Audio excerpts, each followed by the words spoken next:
Every kid in Lola's school was from somewhere else. Hers was the school of faraway places. May was from a city so big that it was like its own country. India and Camila were from a stony village at the tippy top of the world. Mateo had lived in a desert so hot even the cactus fainted. New was born in a jungle, famous for its tigers and its poets.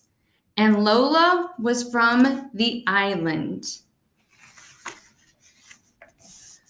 So when her teacher, Miss Obi, told the class, please draw a picture of the country you are originally from, your first country, and bring it in tomorrow, everyone got super excited. I'm going to put in pyramids, said Dahlia, and I'll draw a canal this long, Franklin said. There's going to be a mongoose in mine, Nelson yelled. Nelson always yelled. Everyone was talking about their drawings, everyone but Lola. Lola, you see, loved to draw, but she had left the island when she was just a baby, so she didn't remember any of it. Lola raised her hand. She hated raising her hand almost as much as she hated Nelson's yelling. Miss, what if you don't remember where you are from? What if you left before you could start remembering? No problem, Miss Obi said. Are there people around you who do remember? Like my whole neighborhood, Lola said. And they're always talking about the island. Well then, Miss Obi started, maybe. But Lola finished her sentence. I should talk to everyone who does remember. I should draw from their memories. That's a very good plan, Lola, Miss Obi said with a smile. Lola started feeling better about the assignment, but then she saw all the other kids chatting excitedly about what they were going to draw, and it made her sad.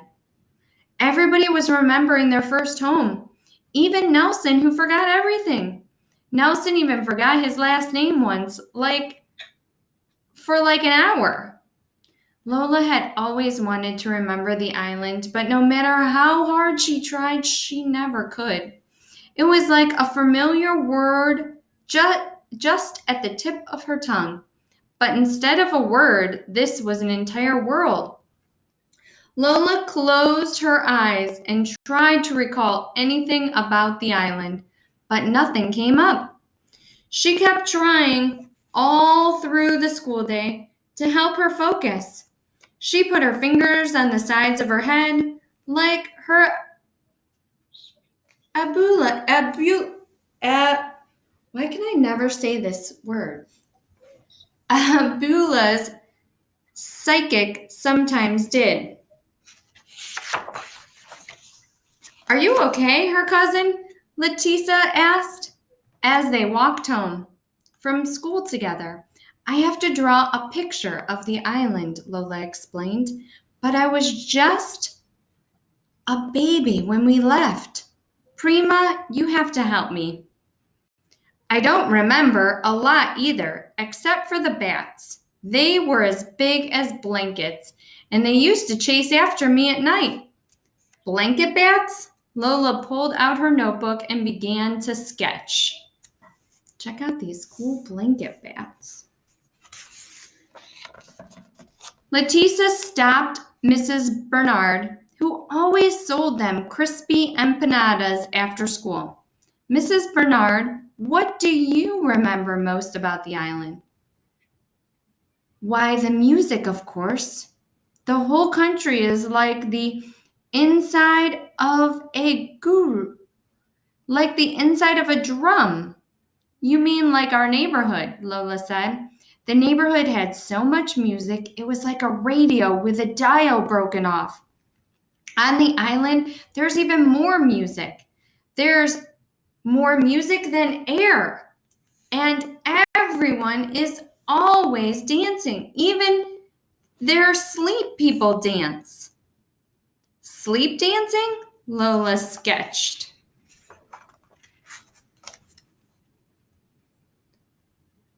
Letisa led Lola into the barber shop that her brother Jonathan owned.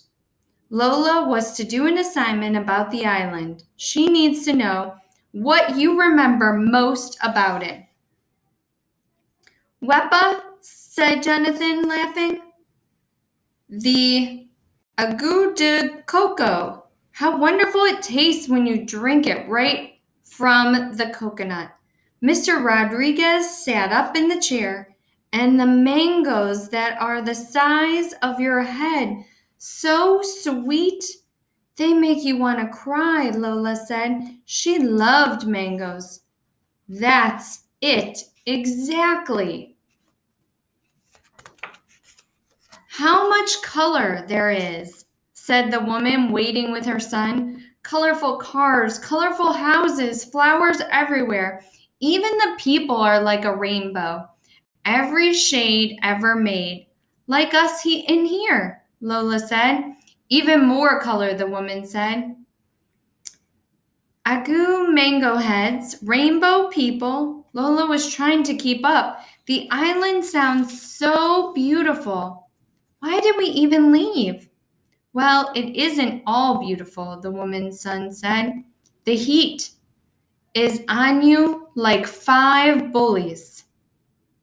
The oldest barber muttered, and other things. Like what? Lola wanted to ask, but the oldest barber had already turned away.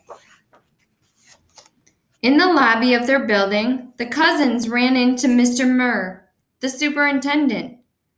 Letisa called out, "Hey, Mr. Murr, can you tell us what you most remember about the island?" "Nobody cares about that old stuff," Mr. Murr grumbled. "Just be glad that you live here." "Don't listen to him," Letisa said. "Keep going, and call me later if you need any help, okay?"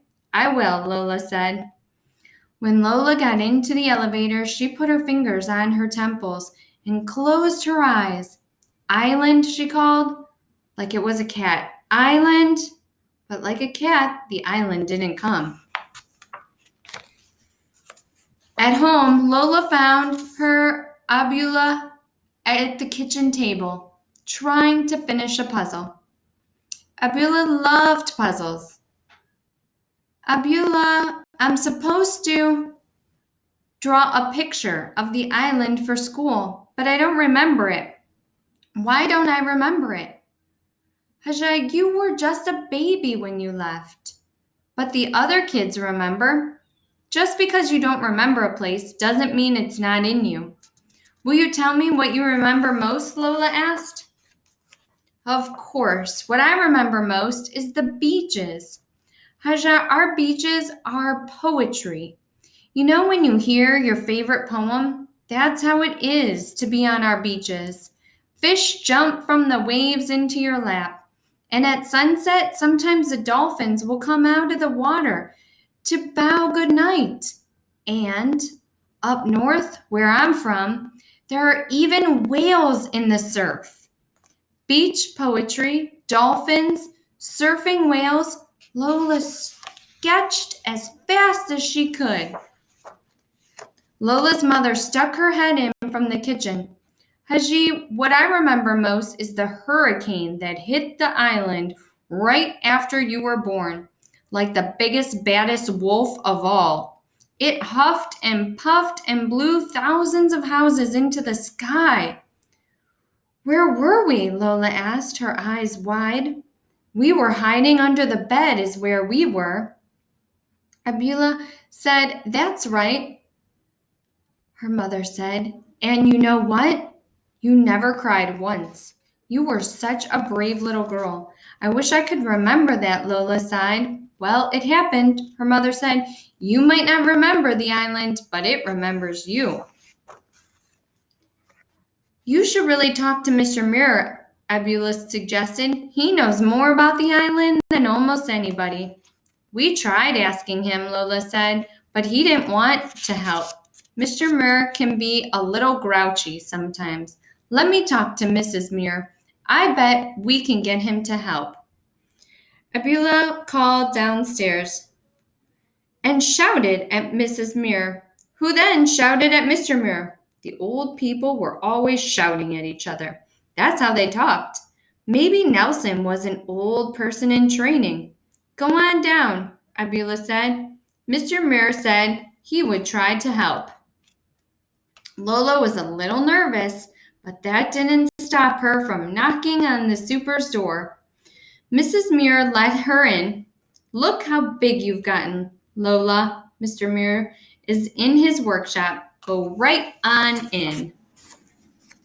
Mr. Muir looked up from the contraption he was fixing. "Your grandma says you've been interviewing people about the island." Lola nodded nervously. "Yes, sir, it's for a class assignment." "What have they told you?" She flipped through her sketches. Bat blankets, more music than air, fruit that makes you cry, beach poems, and a hurricane like a wolf. "I see," Mr. Muir said. "So no one told you about the monster?" Lola's eyes got wide. She shook her head. "No. Even those who know don't always want to talk about him." Mr. Muir turned toward the old worn map he had of the island. "Our island has always been a beautiful place. It was when I was your age, and it is today. But even the most beautiful places can attract a monster. A long time ago, long before you were born, that's exactly what happened. A monster fell upon our poor island. For once, Lola's pencil didn't move. It was the most dreadful monster anyone had ever seen. The whole island was terrified, and no one could defeat it. It was just too strong. For 30 years, the monster did as it pleased. It could destroy an entire town with a single word and make a whole family disappear simply by looking at it. Lola's curly hair was uncurling with fear. "Did you see the monster, Mr. Muir?" "Yes, all the time." "Were you scared?" "We were all very scared." Lola's heart was pounding. "So what happened next, Mr. Muir?" What should always happen to monsters? Heroes rose up. Strong, smart, young women, just like you, Lola, with a few strong, smart young men, too. They got tired of being afraid and fought the monster.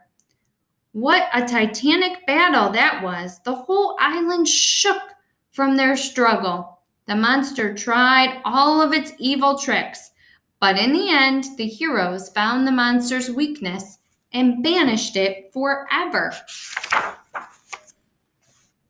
"Whew," Lola whispered. "What happened to the heroes?" "No one knows, really. It was so long ago." Mr. Muir took off his glasses and sighed. "Anyway, you should get back upstairs. It's getting close to dinner time." "Thank you, Mr. Muir," Lola said. "Thank you for all your help." "How did it go?" Lola's mother asked. "It was really good." Lola looked at the blank page in her hands. Lola spent the rest of the night drawing the island. She started out with one page, but she needed more room. So she added another page and then another, and soon she had a book. She worked through dinner. She worked in bed, and she was just finishing the last touches on the cover when her Abula came in to check on her. Abula picked up a drawing of the final battle, and she got really still. "Abula, did you know about the monster?" "Of course, Haja. Why do you think so many of us are here in the north?" Lola put her arms around her Abula. "You must have been so scared." "Sometimes we were," her Abula whispered, "but we were also brave." The next day, it snowed. Lola put on her scarf and boots and stuffed her assignment under her coat. Bendición, Mommy. I don't know how to pronounce this. They both called good luck. Mr. Muir was pushing garbage cans against the curb. Thank you, Mr. Muir. Slayer of monsters, he laughed. Good luck, Lola, daughter of heroes. In class, all the students were buzzing about their pictures. Nelson's mother had baked cupcakes for everyone, so it was like a little party. Miss Obie hung the drawings all on the wall. Now our classroom has windows, she said. Anytime you want to look at one another's first homes, all you have to do is look out the windows. Then Obie reached Lola's desk. So, how did it go, Lola? Were you able to remember anything? I tried really, really hard, but nothing came, and that made me feel bad. But then I realized that I don't have to feel bad because even if I'd never set foot on the island, it doesn't matter. The island is me.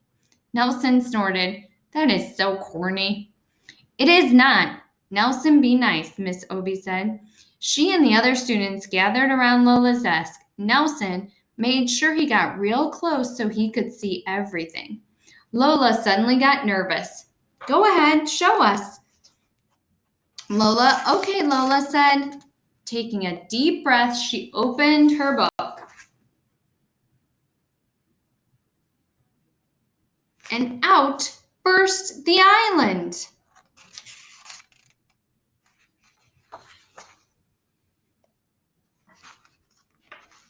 And that is the end of our story.